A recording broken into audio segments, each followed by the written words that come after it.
আসসালামু আলাইকুম রহমতুল্লাহ। সম্মানিত দর্শক, অনেকে অনেক ধরনের প্রশ্ন করে থাকেন। আমার কাছে অনেকে রিকোয়েস্ট করেছেন যে হুজুর, এরকম কোনো দোয়া রয়েছে কিনা যে দোয়ার মাধ্যমে শত্রু দমন করা যায়, শত্রু নষ্ট করা যায় এবং আপনার কেউ ক্ষতি করতে পারবে না, কোনো শত্রু আপনার ক্ষতি করতে পারবে না, শত্রু দমনের জন্য কোনো দোয়া রয়েছে কিনা। তো এই জন্য আজকের এই সূরাটি রয়েছে কোরআন শরীফ থেকে। এরকম একটি সূরা নিয়েছি যে সূরাটি আপনারা আমল করতে পারলে আপনাদের শত্রু দমন হবে, আপনাদের কোনো ধরনের শত্রু থাকবে না এবং কোনো শত্রু আপনার কোনো ধরনের ক্ষতি করতে পারবে না। সম্মানিত দর্শক, আজকে যারা এই ভিডিওটি দেখছেন এবং আপনাদের যদি কোনো ধরনের প্রয়োজনে আসে, অবশ্যই চ্যানেলটি সাবস্ক্রাইব করবেন এবং লাইক কমেন্ট করে সাথে থাকবেন। সম্মানিত দর্শক, এরকম কোন সূরাটি রয়েছে যেই সূরার মাধ্যমে আমরা এই আমলটি করব এবং শত্রুকে দমন করব। তো এরকম সূরা রয়েছে কোরআন শরীফের একটি গুরুত্বপূর্ণ একটি সূরা। সেই সূরাটি হচ্ছে সূরাতুল লাহাব। এই সূরার মাধ্যমে আমরা আজকের এই আমলটি করে থাকব। এই আমলটি করতে হলে অবশ্যই আপনাকে সর্বপ্রথম যে কাজটি করতে হবে সেই কাজটি হচ্ছে সূরাতুল লাহাব আপনাকে সহিহ শুদ্ধভাবে শিখতে হবে। সহিহ শুদ্ধভাবে যদি আপনার সূরাতুল লাহাব না পারেন তাহলে আপনাদের আমল আল্লাহ তাআলার কাছে গ্রহণযোগ্য হবে না।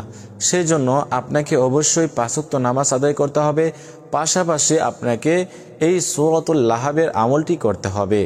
আপনার যদি শত্রু থাকে, আপনি ঘর থেকে বের হতে পারেন না বা কোনো দিকে যাইতে পারেন না, মানে আপনার অনেক ধরনের শত্রু রয়েছে। তো এই শত্রুর হাত থেকে বাঁচতে হলে বা এরকমভাবে শত্রুকে দমন করতে হলে এই আমলটি আপনাকে অবশ্যই করতে হবে।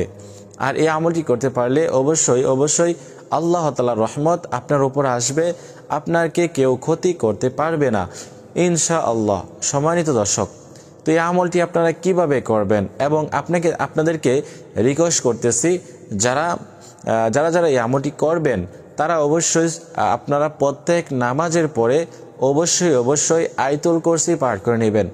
একবার হলেও আপনারা আয়াতুল কুরসি পাঠ করে নেবেন। যারা এই আমলটি করবেন অবশ্যই ৫ ওয়াক্ত নামাজের শেষে আপনারা অবশ্যই আয়াতুল কুরসি পাঠ করবেন। আয়াতুল কুরসি হচ্ছে সকল ধরনের বিপদ আপদ থেকে আপনাকে রক্ষা করবে। সেজন্য অবশ্যই আপনারা আয়াতুল কুরসি পাঠ করবেন এবং আল্লাহ তাআলা এই যে আয়াতুল কুরসি আপনি পাঠ করেছেন এর দ্বারা আল্লাহ তাআলা সকল ধরনের বিপদ আপদ থেকে আপনাদেরকে রক্ষা করবে। সম্মানিত দর্শক, তো তারপরে আমরা যে আমলটি করব সেই আমলটি যে কোনো সময় করতে পারি, দিনে রাতে যখনই মন চাই করে নেবেন। তবে আপনাকে পবিত্র অবস্থায় আমলটি করতে হবে। প্রথমে 3 বার ইস্তিগফার পাঠ করবেন, আস্তাগফিরুল্লাহ আস্তাগফিরুল্লাহ আস্তাগফিরুল্লাহ। তারপরে 3 বার দুরূদ শরীফ পাঠ করবেন। তো আপনারা এই নামাজের মধ্যে যে দুরূদ শরীফ পাঠ করে থাকেন সেই দুরূদ শরীফ 3 বার পাঠ করবেন। اللهم صل على محمد وعلى آل محمد كما صليت على إبراهيم وعلى آل إبراهيم إنك حميد مجيد। সম্পূর্ণ দুরূদ শরীফ আপনারা 3 বার পাঠ করবেন।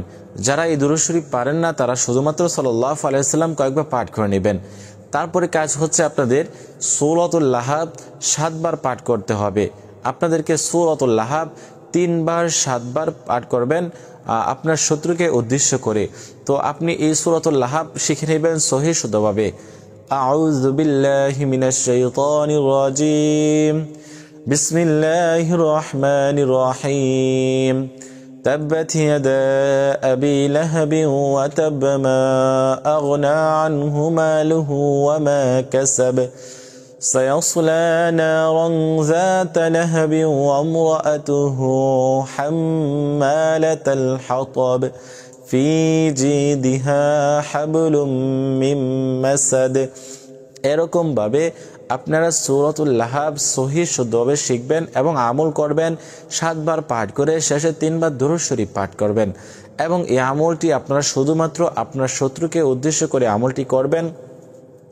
আল্লাহ তাআলার রহমতে আপনার শত্রু দমন হবে এবং আপনার শত্রু আপনার কোনো ধরনের ক্ষতি করতে পারবে না ইনশাআল্লাহ। এই কোরআনের আমলটি অবশ্যই আল্লাহ তাআলার উপর বিশ্বাস ইয়াকিন রেখে আপনারা করার চেষ্টা করবেন। ইয়াকিন এবং বিশ্বাস ছাড়া যদি আপনারা আমলটি করেন তাহলে কোনো কাজ হবে না। সেজন্য অবশ্যই আল্লাহ তাআলার উপর ইয়াকিন এবং বিশ্বাস রেখে আমলটি করতে হবে। তো আজকের মতো এই পর্যন্তই। সকলে ভালো থাকেন, সুস্থ থাকেন। আল্লাহ হাফেজ।